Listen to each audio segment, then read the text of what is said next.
Weather Service in Norman has issued a severe thunderstorm warning for southern Kingfisher County in central Oklahoma, western Oklahoma County in central Oklahoma, southwestern Logan County in central Oklahoma, Canadian County in central Oklahoma, until 4 a.m. Central Daylight Time.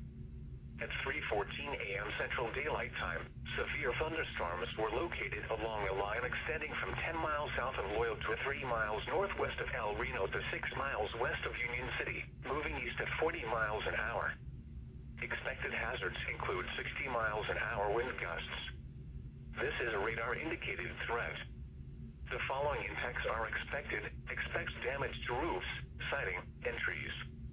Locations impacted include Oklahoma City, Western Midland, Del City, El Reno, Guthrie, Kingfisher, Yukon, Bethany, Mustang, War Acres, The Village, Piedmont, Nichols Hills, Union City, Okarche, Cashin, Calumet, Cedar Valley, Cimarron City, and Concho.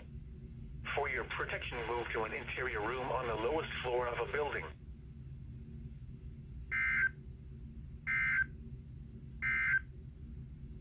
Severe thunderstorm watch number 32L.